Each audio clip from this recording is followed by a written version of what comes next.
Hi, it's Angie here. I have another fibro vlog for you.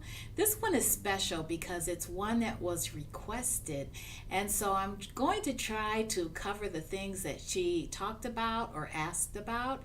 I did some real quick research and discovered some things that I was suspicious about, and I'm excited to share it with you. I'm going to do a little bit of reading to you. I know that a lot of us don't like to be read to, but I want to make sure I get my facts straight and I credit the person who did the actual research. And so today's discussion is going to be about perfectionism. Is that something important for people with fibromyalgia? Well, guess what I found out?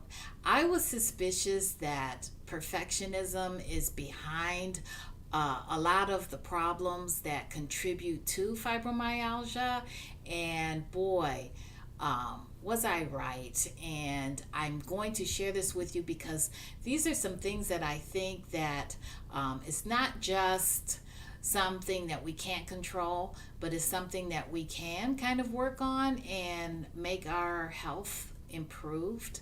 So I'm going to share that with you. And first of all, I want to give the proper credit. The person that seems to be the who's who is Elizabeth Lombardo Phd, and she has written articles on the subject.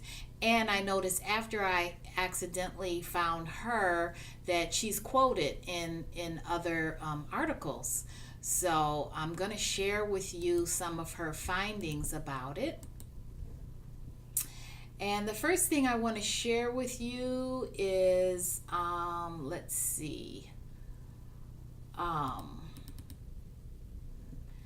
There was the beginning of the article that says you may not have a meticulously organized junk drawer or a closet full of clothes organized by color or sleeve length, but perfectionist traits may still be affecting your life and holding you back. Can you relate to any of these habits? So in a little bit, I'm going to share what habits that she's talking about that will point to the fact that we might have some issues with perfectionism. I did find that there's different kinds of perfectionism. There's 3 different categories. The one we're not going to discuss because the one really doesn't really affect those who have fibromyalgia or anxiety or IBS, which, yes, those 3 things are affected by perfectionism from the things I read. So that first category has more to do with kind of a narcissistic personality that wants everybody else to meet up to their own standards, and they're like that tough boss or that tough mate that just you can't please them enough. We're not talking about them. The kind of perfectionism that we're going to be talking about today is the kind of perfectionism that we're hard on ourselves, and or we can't meet up to our own standards. And then there's the kind of perfectionism where we constantly want to meet up to someone else's standards. So those are the ones that have a negative impact on our health. And so I'm going to get into that a little bit. And let's see. Here is the perfectionism and fibromyalgia connection. And this Lombardo says, interestingly, perfectionists are more likely to have chronic or unexplained fatigue and pain syndromes like fibromyalgia. And she actually named fibromyalgia. She says, a perfectionist says, I don't have time to take care of myself. I must be the perfect mother and the perfect boss, and their bodies just give out, Lombardo explains. It says, and then of course, perfectionism causes an unbearable amount of stress, which has been linked to everything from heart disease to irritable bowel syndrome. So, if you were not suspicious of this, this might kind of come as a shock to you that there is a connection that they have already made studies about, and I think the studies are ongoing, as a matter of fact. Okay, so here's some traits that perfectionists have. Number one, you think in all or nothing terms. Something is either right, wrong, good or bad, perfect or a disaster. You tend to think in one extreme or the other, rather than seeing the characteristics of people and situations existing along a continuum. For example, you tend to think she's mean instead of she could be mean sometimes. Another trait is you think and act in extremes. Have you ever acted on some sentiment like this more than once? I had one cookie and screwed up my diet. I might as well eat them all. Okay, guilty. 3, you can't trust others to do a task correctly, so you rarely delegate. Others may see you as a micromanager or control freak, but you see your actions as just wanting to get the job done right. I have a different take on this one. I don't think it's always that you can't trust others to do a task correctly, so you rarely delegate. You can rarely delegate because you don't want someone else to think that you're lazy or you can't do it all. So there's different reasons why you might just want to do it all. So so don't throw that out. And then number 4, you have demanding standards for yourself and others. You believe in always giving your best, and you expect others to do the same. And you are scared to death of looking like a failure. So that kind of goes with what I just said. The next one is you have trouble completing a project because you think there is always something more that you can do to make it better. I have read comments in other groups where people feel that way about their painting. They can't finish it. There's always something that they can do to make it better. They can't be satisfied with their own work. Interesting. A lot of these things can be applied to painting, and since we're a painting group, painting with fibromyalgia, these are things to consider because we can kind of think about that objectively and change our thinking and improve our health. So let's think about how we could apply this to painting as well. Because if we do it with painting, we might be doing it with everything. Okay. Number 5, you have trouble completing a project because you think there is always something more. Oh, I already did that one. Okay, let's skip to the next one. You use the word should a lot. I should do this, and they should do that. Maybe common phrases both out loud and inside your head. You have certain rules that you believe that you and others should follow, and when those rules aren't followed, you are not pleased. So let's try to take should out of our vocabulary. And number 7, your self-confidence depends on what you accomplish and how others react to you. You strive for excellence and need validation from others to feel good about your accomplishments. What's more, once you have achieved a goal, you quickly move on to the next one. Okay, so you're never at a I feel really good about this. I'm going to enjoy that for a while, that I finished something, I accomplished something, I did a good job. No, you want to push on to the next one because I don't know. Does this mean that some of us have a tendency to want to feel like we have to keep striving?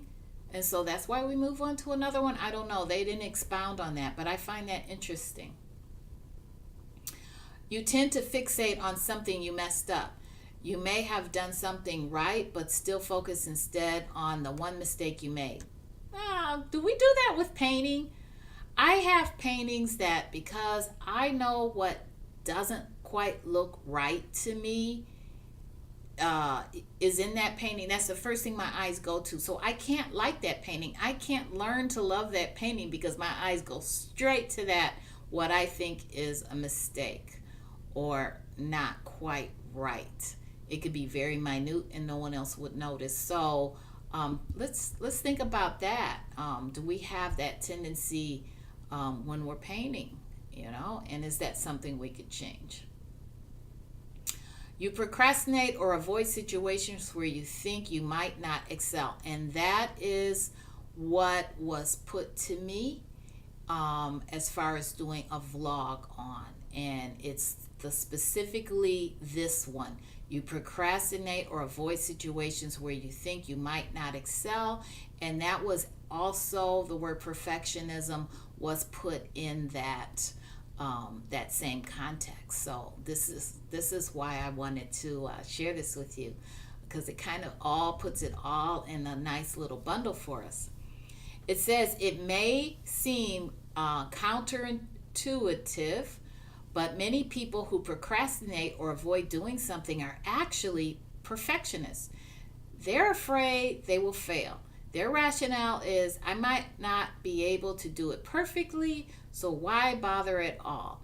So that kind of explains why your closet doesn't have to look great and color coordinated, and your junk drawer doesn't have to look perfect to make you a perfectionist.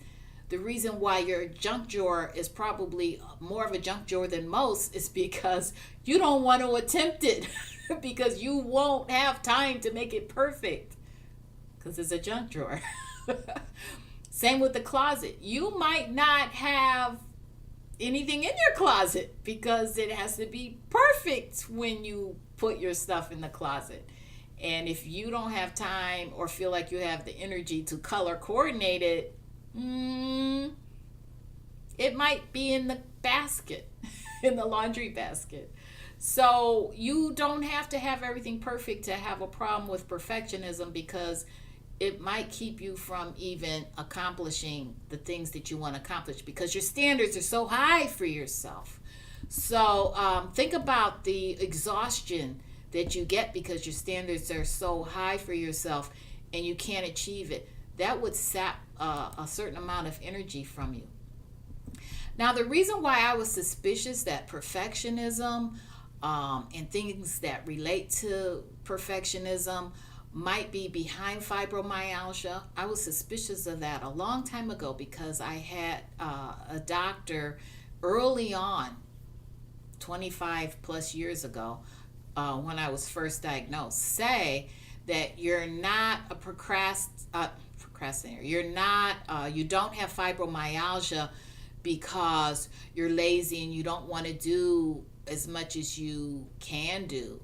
You probably have fibromyalgia because you have gone beyond what your limits are, what your physical limitations are. You've pushed past that, and probably pushed past that to the point where your body kind of shut you down.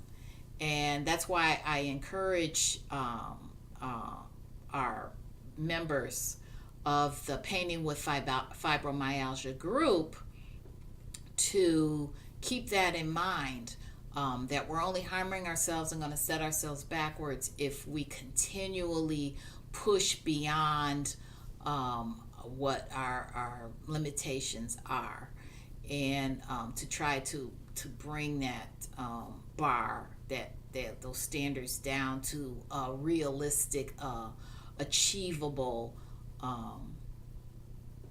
standard for ourselves. And that takes me to what not to say to a perfectionist, which is pretty much what I just said. The first one is, don't say it doesn't have to be perfect. That is the worst thing you can say to a perfectionist.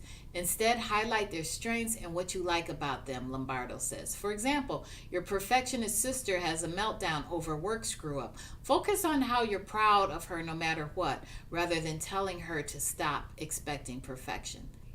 I feel really good that that's what we do in Painting with Fibromyalgia.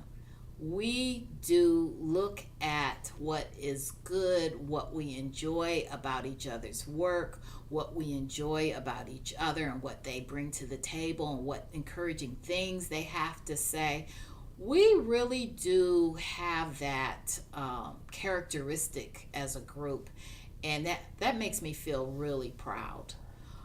Proud of all of you, because all of you bring that to PWF. And that's what I first thought when I read that.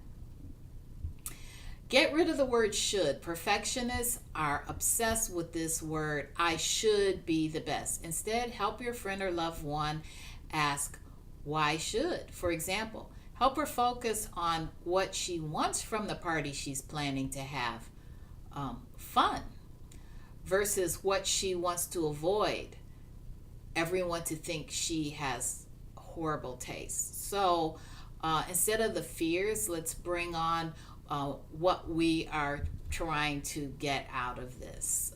Say they use the example of a party. Instead of what can go wrong, how it could fall flat, let's think in terms of how we're going to be getting together with friends. And so changing our focus can help us. And then the next one, reminder, it's not a failure, it's data. For perfectionists, more prone to the nothing side of the spectrum, you can help them overcome their fear of failure by helping them pinpoint problems. They might say, I tried to get going to the gym, but I never had time, so I just can't work out. All right, so if you know that's not working, what can you learn from that? And maybe help them with setting a more reasonable goal, or maybe a more convenient time, or whatever it is. So I think that we can really improve our health by improving what's up here. We all probably have some of that we see in ourselves. And there is a test that when I find that test that I just took a little while ago, I will put it in the description for you. I was pleasantly surprised, and I think because with age, I changed some of this negative thinking. So I really don't put the high expectations on other people. I don't know if I did in the past or not, or if my problem has been more towards having too high expectations for myself. But I was pleasantly surprised that it said that I need to bring standards up that I have for other people, so that they can do a better job and do their best. And so therefore, George, he might be getting a to-do list. Okay, it was really nice having this vlog and being able to share this with you, and especially because it's a request from someone else, and that makes it even more special to me that I might be able to help her out. Go ahead and like and subscribe and comment and share and all of that good stuff, so that more people can be helped by these fibro vlogs. See you next time.